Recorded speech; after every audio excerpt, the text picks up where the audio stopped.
నమస్తే ఫ్రెండ్స్. ఇప్పుడు పూరిలో జగన్నాథుడి రథయాత్ర జరుగుతుంది కదా. అసలు జగన్నాథుడు ప్రతి సంవత్సరం ఆలయం వదిలి బయటికి ఎందుకు వస్తాడు? ఈ 9 రోజుల వెనక దాగి ఉన్న హృదయాన్ని కదిలించే అసలు రహస్యం ఏంటి? దీని గురించి నాకు కూడా క్యూరియస్ గా తెలుసుకోవాలని తెలుసుకున్నాను. అది మీకు కూడా చెప్పాలనుకుంటున్నా. ప్రపంచంలో వేలాది దేవాలయాలు ఉన్నాయి, కానీ ఏ దేవుడు కూడా తన గర్భగుడిని వదిలి లక్షలాది మంది మధ్యకు వచ్చి రథంపై ప్రయాణం చేస్తాడు? అసలు ఎందుకు చేస్తాడు? అది కూడా ప్రతి సంవత్సరం జగన్నాథుడు అన్నయ్య బలభద్రుడు అంటే బలరాముడు, అలాగే చెల్లెలు సుభద్రతో కలిసి భారీ రథాలపైన ఎక్కి 9 రోజుల పాటు ఆలయం బయట ఉంటాడు. అసలు ఇది కేవలం ఒక ఉత్సవమా, లేకపోతే దీని వెనక భగవంతుడు ప్రపంచానికి చెప్పేటటువంటి గొప్ప సందేశం ఏదైనా ఉందా? అయితే ఈ రోజు ఆ రథయాత్ర వెనుక ఉన్నటువంటి అసలు కథనైతే తెలుసుకుందాం.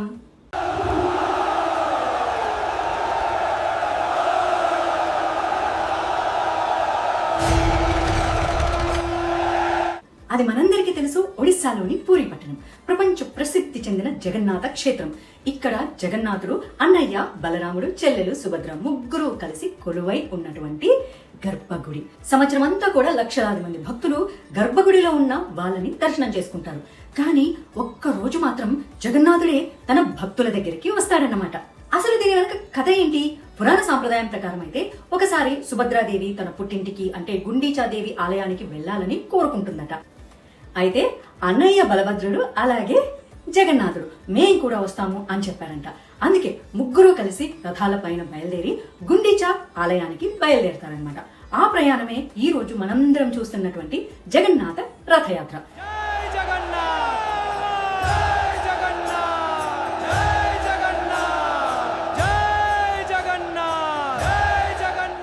అయితే ఇంకొక కథ కూడా చెప్తారు. గుండీచా ఆలయం ఎందుకు? పూరి ప్రజలు గుండీచా ఆలయాన్ని జగన్నాథుడి మేనత్త ఇంటిగా లేదా పుట్టింటికి ప్రతీకగా భావిస్తారనమాట. అక్కడ స్వామివారు 9 రోజుల పాటు ఉంటారు. అయితే భక్తులందరికీ స్వేచ్ఛగా దర్శనం కూడా ఇస్తారనమాట. ఆ తర్వాత మళ్ళీ శ్రీమందిరానికి తిరిగి వచ్చేస్తారు.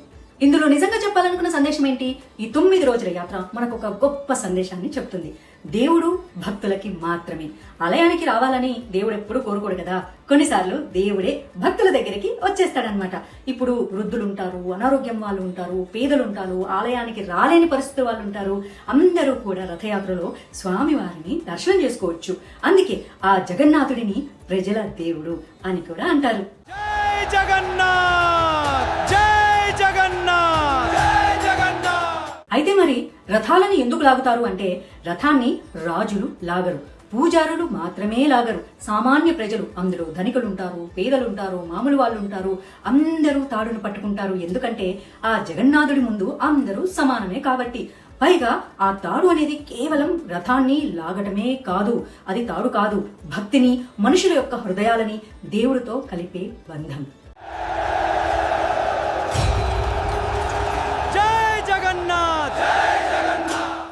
9 రోజుల రహస్యం ఏంటి? అసలు ఈ 9 రోజులు కేవలం అది ఒక ప్రయాణం మాత్రమే కాదు. అక్కడ భక్తి, ప్రేమ, సమానత్వం, దైవానుగ్రహం, ప్రజలతో దేవుడు కలిసి ఉండేటటువంటి ఒక మహా ఉత్సవం అది.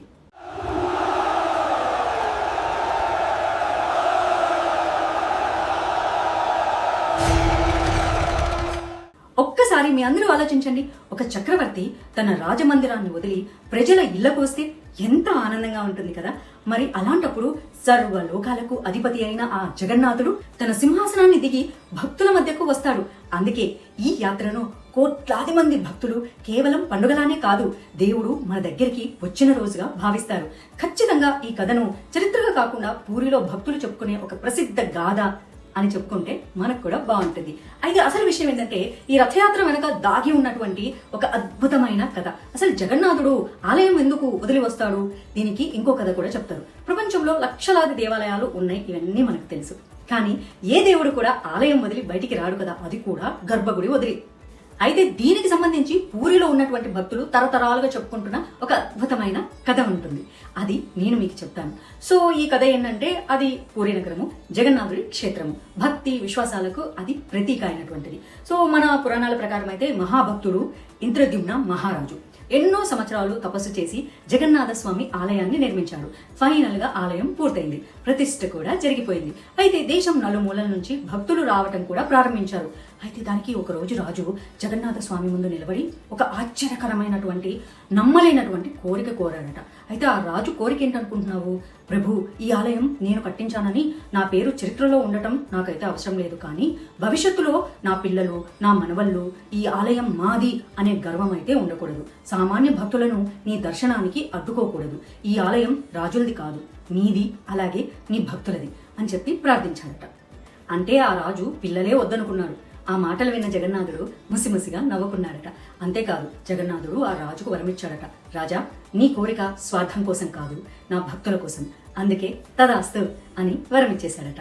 అయితే ఆ వరం వల్ల ఇంద్రద్యుమ్న మహారాజు వంశం అక్కడితో ముగిసిపోతుందని భక్తులు చెప్పుకునేటటువంటి గాథ. అయితే ఆ రాజే జగన్నాథుని కోరుకున్నాడు కాబట్టి రాణిగారు ఒప్పుకున్న లోపల బాధతో రోజు బాధపడిపోయేదట. రాజు సంతోషంగానే ఉన్నాడు, కానీ రాజు మాటను కాదనలేక రాణిగారు కూడా సరే అన్నారు. కానీ ఆమె తల్లి కావాలనుకున్న కళ చచ్చిపోయింది కదా, ఇక వంశం ఉండదు కదా, ఇంకా మన ఇంటికి ఎప్పుడు పిల్లలు రారా, మరి మన ప్రేమను ఎలా గుర్తుంచుకుంటారు అని చాలా బాధపడిందట. అయితే ఆమె కన్నీళ్లు చూసి జగన్నాథుడి హృదయం కూడా చలించిపోయిందట. అయితే ప్రతినిత్యం ఏడుస్తున్న ఆమెకి జగన్నాథుడు కనిపించి మాట చెప్పాడట. అయితే ఆమె వైపు చూస్తూ చిరునవ్వుతో ఇలా అన్నాడట.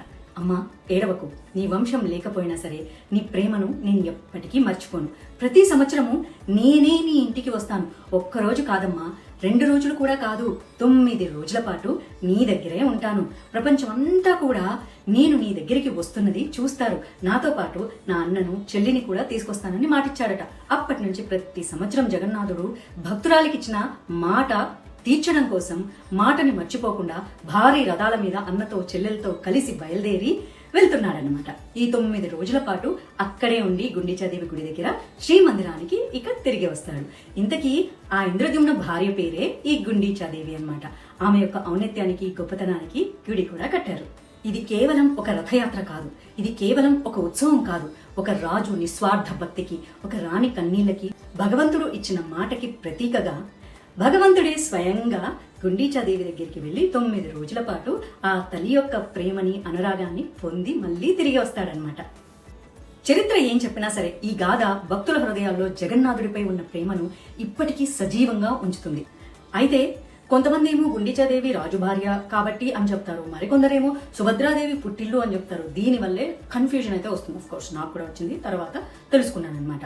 సో ఇక్కడ అసలు విషయం ఏంటంటే ఈ 2 కథల్ని కలిపి ఒకటిగా చెప్పడం వల్లే చాలా మందికి కన్ఫ్యూజన్ వస్తుంది. మొదటి పూరి ఆలయ సంప్రదాయం ప్రకారం గుండీచా ఆలయం రాణి గుండీచా పేరుతో ఉంది.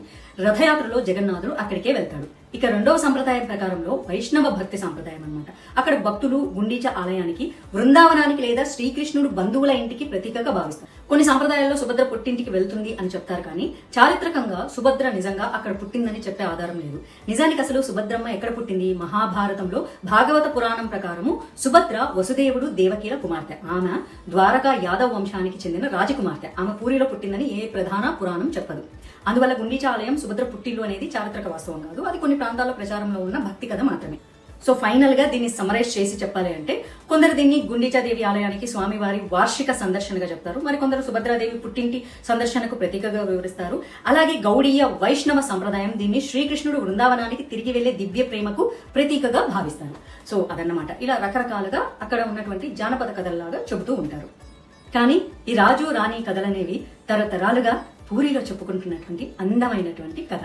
భక్తుడు దేవుడి దగ్గరికి వెళ్ళకపోతే దేవుడే భక్తుడి దగ్గరికి వస్తాడు. అదే జగన్నాథ రథయాత్ర గొప్పతనం. రథం కదులుతోంది అనుకోవద్దు, ప్రతి భక్తుడి యొక్క హృదయాన్ని జగన్నాథుడు తన వైపు లాక్కుంటున్నాడు అనుకోవాలి. జై జగన్నాథ్. ఈ వీడియో కనుక మీకు నచ్చినట్లయితే క్రింద జై జగన్నాథ్ అని కామెంట్ చేయండి. కృష్ణం వందే జగద్గురు.